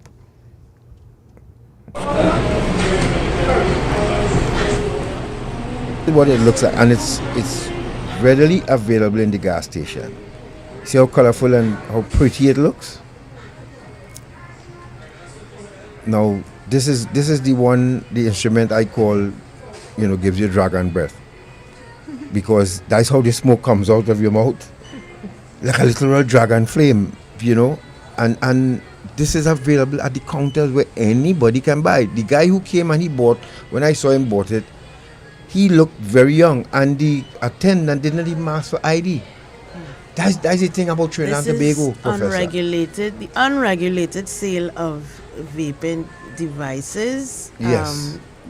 Again, as you say, in a gas station where everybody could go and purchase it, right? Whether you're over the age or not. But I mean, it's not regulated, so anybody could buy it. Right. So a child in school uniform could go and buy this. Yes, correct. And they can legally sell it to them. It's all about money here. Correct. So they will sell it to them free sheet. Yep. And it's sad, but this is what it looks like, folks. So I hope you got it. 622-3937. Shortman, put it up again one more time. Let the parents see it. Let it. I never knew what it was. Okay, that's what it looks like. And anybody can access that. And I think we need to do something about this, because this vaping instrument can kill you. It will kill you, and it will kill your child. It smells good. Yeah, the vapor and the oil that they use and all of these things. Yeah, it smells good, but you know what? You could end up with popcorn lung. So be aware. But this is available in a gas station right on Ryson Road. That is nice, pretty display. Nice, pretty display. Designed to attract a certain age of people, obviously, right? This is what is happening. 622-3937. Professor, any closing comments before we take? Okay, go ahead. Hello, good morning. Good morning, Gart and Natasha. Good morning. And to your guests there. Gart, this is friend from South. Hi, how are you doing? I'm doing fine. I want to tell the young lady and the gentleman there, I tip my hat to you all this morning. I thank you for the information because I have a slight idea what you all went through. I have a child with autism. She's 23 and she cries from baby up to this time. So I know the stress. But God is with you all. Stay strong and keep spreading that message. Thank you and have a great day now. Bye-bye. All right. Thank you very much. Hello, good morning. 622-3937. Good morning. Hi, good morning. Morning. I'm calling for I on Dependency. You're live on the air, ma'am. Hi, good day. I want to just say thank you to the guests there for speaking out about mental health illness in Trinidad and Tobago. I do agree that it is a stigma and something that we need to be more open with talking. As someone who lives with mental illness myself and have family members with it as well that I deal with daily, I am very much of the view that mental health is the same thing as physical health, and there should be no difference between the two. Going back to what the guest said about the suicidal fixation, I myself have dealt with suicidal ideations, and one of the things when I hear people commit suicide, I also try to stay away from hearing those stories, because I know for myself, if I go and research more, I will want to know more and see more and stuff. So I commend the guest there, Terri-Ann, for not sharing how her son died. As she said, that is not important. The important thing is the advocacy. So thank you very much for your time, and I appreciate the topic today. You're welcome. Thank you very much. Thanks for calling. 622-3937. 622-3937. Good morning. Yes, good morning, Gad. Morning, Annette. Good morning, Natasha. Good morning. To your guest, and especially Terri-Ann. Terri-Ann, darling, God bless you. And I just want you to be who you are. You are a very strong young woman. And I hope and pray as time go along, you wouldn't get total healing, but you will be healed of the pain that your son went through until that tragic moment. Gart and Natasha, thanks so much for this program. You all wouldn't believe how much more educated I am about mental illness, because I had a brother who was mentally ill, and it's not a nice thing to deal with when you have a mentally ill person. But he was mentally ill in a different way, Yes. till he ended up being a vagrant. But he died peacefully at hospital. So thank you all very, very much for this program. And again, thanks to your guests. You're welcome. Thank you. Okay. Nicole Frontin says, Terry, you are a phenomenal woman. I have learned so much today. This unfortunate life event will help and benefit someone today. Once again, Dependency, this is another master class. Thank you very much. Patricia Montut, much thanks to all for the info-re disease. Can you ask Professor if one of the patterns... Hold a second, caller. 1 second. Can you ask the professor if one of the patterns is anger and response? God, take my life. I want to die. Can we have the professor office number? Sure, we'll give you a number. Professor, are we allowed to give the number, office number? Could talk about that. We could mention some of the public health institutions that are available for persons out there. Patricia, could you call 622 what's the number? Don't say it again, right? 628-4911. 628-4955. 628-4955 downstairs. Leave your name and number, and we'll pass it on to Professor. Right? Hello, good morning. Yes, caller. Sorry. No, that's okay. That's no problem. That's no problem. Maybe I'm your last caller. They always say you'll leave the last for best. Okay? You mentioned your number of air, 622-4911. That's your number. No. If I want to get, 628-4955. Repeat. 628-4955.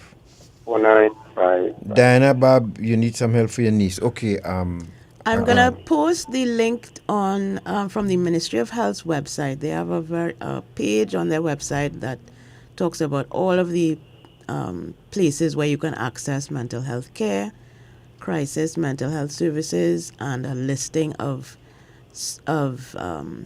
health facilities that offer mental health care. Professor, quickly, one of the responses anger. The person Okay. saying, Yeah. I will just contact this number 628-4955. yes. I listened. It's the first time. I just so happened that I listen to this station. I just happened to listen it this morning. I had two sons. Well, one is dead. He committed suicide because of some, this kind of, I can't remember how you call this thing that people have when you're going to a zone by yourself. They mentioned it a while ago on the program. Right. You mean they get reclusive? No. He had, oh my crap, how you call this thing? Where people suffer with this, not depression, it's a severe state of depression. Mm-hmm. And he, in order to cope with it, he started taking drugs, and it's a whole long scenario. He couldn't cope with it. He ended up committing suicide. All right, caller. We'll contact you, right? And call the number and leave your number, okay? We running out of time, and we have the news coming up just a while ago. So we take one more. Hello, good morning. Just one more. Hello, good morning. Good morning, God, Natasha, the doctor, and the mother.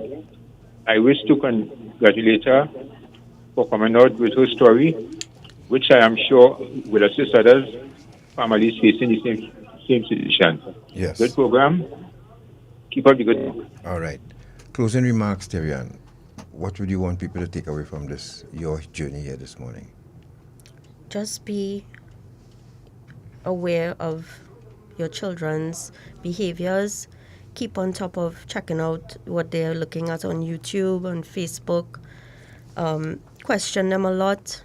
Of course, you don't interrogate them to make them feel like you are the enemy. However, you act as though you're interested in their life. Find out how their day was at school. If you notice any strange behaviors, make note of it. And of course, this would all tie into if you have someone mentally ill already in your family.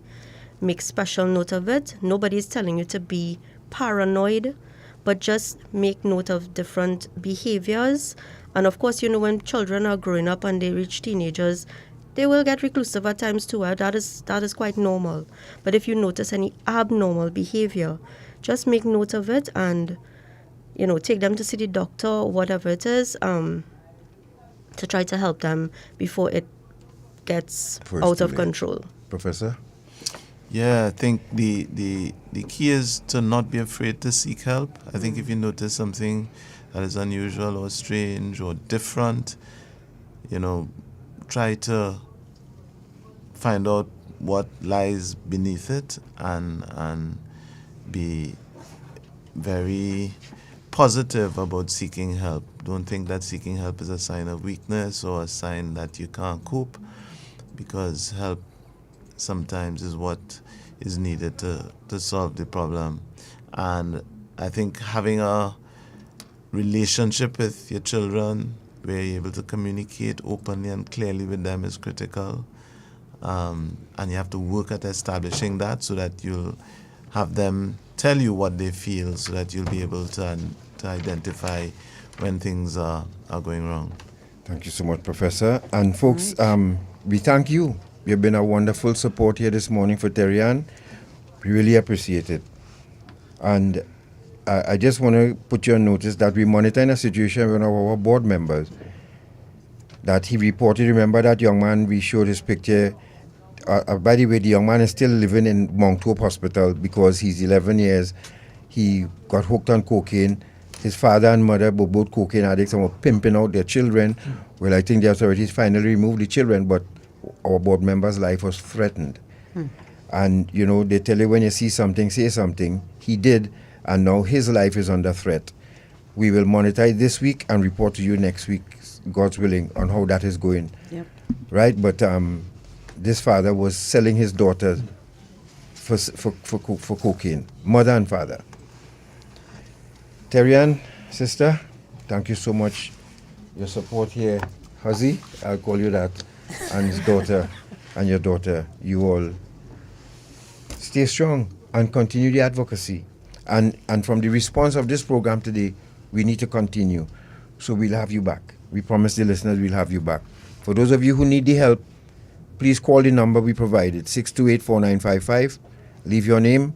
When we get downstairs, we'll have them, and we'll guide you accordingly. Professor, once again, thank you. Yes. What else can I say? Thank you very much again.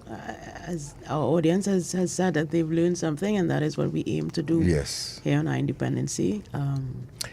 Next Sunday, we team up with the British Broadcasting Corporation, that's the BBC, to bring you a special report and documentary on Kush, another drug that's destroying our children. Major news up next with Still in Henderson. Thank you once again. Broadcasting from Port of Spain, Trinidad. This Sunday on episode 42 of